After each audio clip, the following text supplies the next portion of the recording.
Tako, ponovno lepo pozdravljeni na tale torkov dopoldan. Še vedno smo v naši volilni kavarni, vsi vabljeni na Miklošičevo ulico. Tukaj pri nas je res prijetno, poleg telih naših pogovorov, ki jih lahko slišite v živo, probate lahko še zelo okusno NSi SLS Fokus kavico. Z mano pa je že nov kandidat, gospod Rok Šimenc, lepo pozdravljeni. Lepo pozdravljeni. Greva kar na vašo karierno pot. Trenutno ste svetovalec v Državnem svetu Republike Slovenije na delovnem mestu sekretarja Komisije za gospodarstvo, obrt, turizem in finance. Dajte nam zaupati, kaj vas je zmotiviralo, da je karierna pot šla v to smer, da ste danes, kjer ste, in pa da kandidirate za poslanca. Ja, tako. Celo življenje sem delal v gospodarstvu oziroma tudi v različnih razvojnih agencijah. Gospoda Lotriča poznam že več kot 20 let in vse skozi sva zelo dobro sodelovala. In ko me je pač povabil, da se pridružim ekipi prav na tem gospodarskem področju, sem seveda to povabilo, je takšno povabilo, ki ga ne moreš odreči.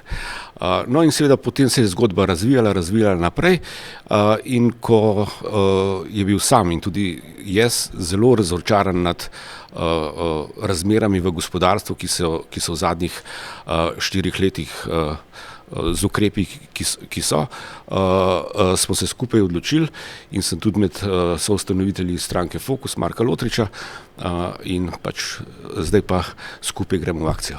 Super. Ja. Zdaj pa vi kandidirate v Tržiču, je res? Tako.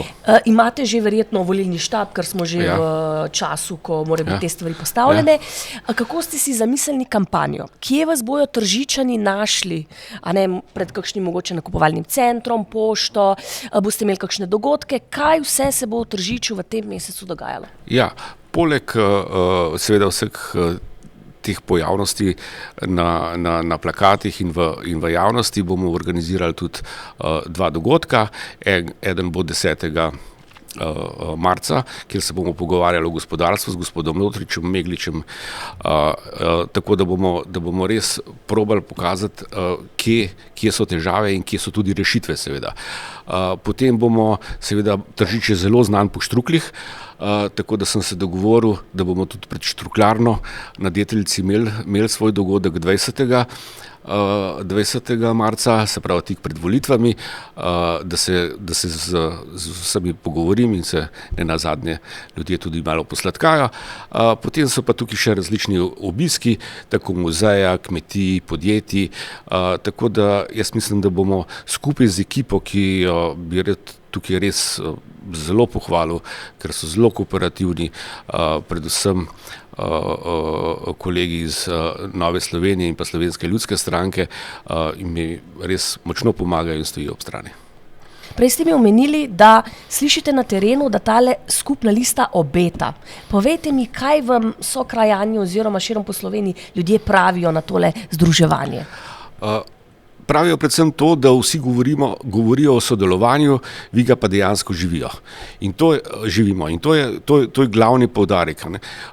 Tukaj se v zadnjih, 3-4 volitve gremo na izključevanje posameznikov. Mi pa poskušamo nekaj povezati in ljudje to čutijo.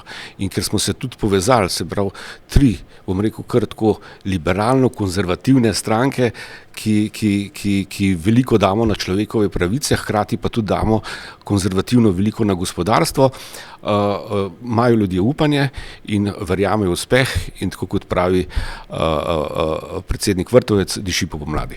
Dajte mi povedati še, kako so pa vaši domači gledali, ko ste naznanili, da v bistvu greste v tekmo za poslanca? Ja, o tem se, moram reči, prej nikoli nismo pogovarjali, ampak ko sem to povedal, so vsi sprejeli.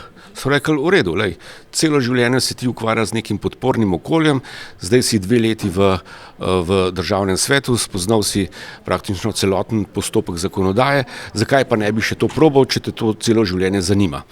Tako da res družina mi tukaj močno stoji ob strani, vsi me podpirajo, tako da tudi skupaj organiziramo dogodke, hodimo na dogodke, tako da jaz mislim, da bomo uspeli. No. Zdaj, državni svet ima prostore znotraj državnega zbora in vi imate tam pisarno, ne? Tako. Zdaj pa, če vam rata, ne, bomo videli 22. marca in da ratate poslanc, kar bomo zelo veseli.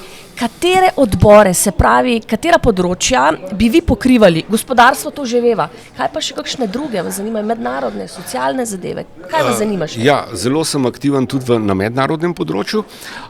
Hodim pač na vse medparlamentarne, na večino medparlamentarnih konferenc, ker me to motivira in pač tudi rad gledam preko naših meja, tako da to je gotovo ta odbor za mednarodni odbor in pa za evropske zadeve in pa gotovo odbor za finance.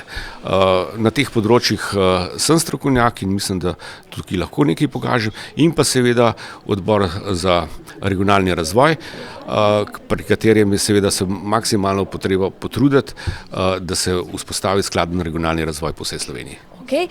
Ko ste se srečevali z tujimi funkcionarji po svetu, je kakšen funkcionar, ki vas je impresioniral in zakaj? S svojim nastopom, s tem, ko ste ga spoznali v živo, 1 na 1?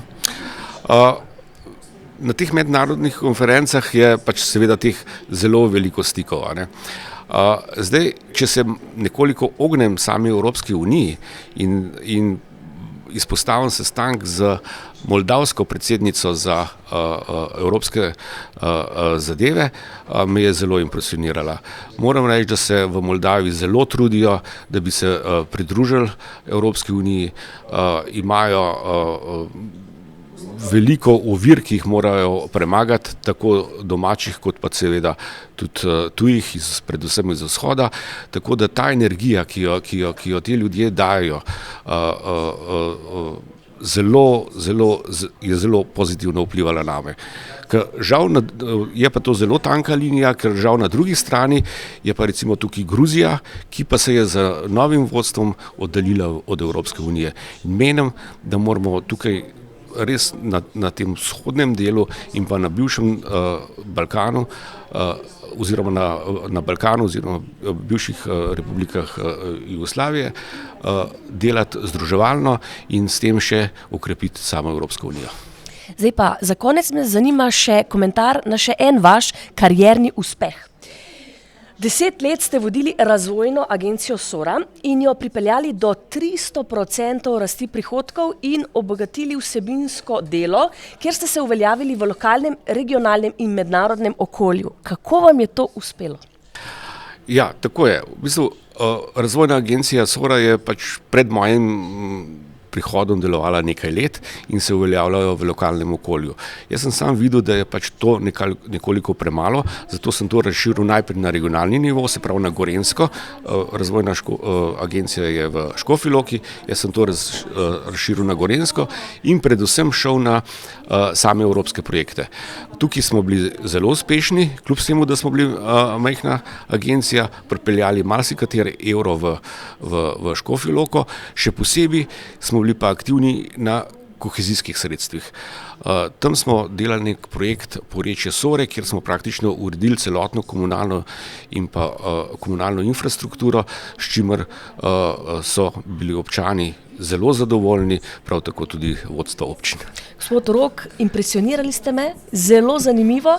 Hvala vam za vse, kar ste delili z nami. Zdaj pa vsega vprašam na koncu, kam gre naša skupna lista v...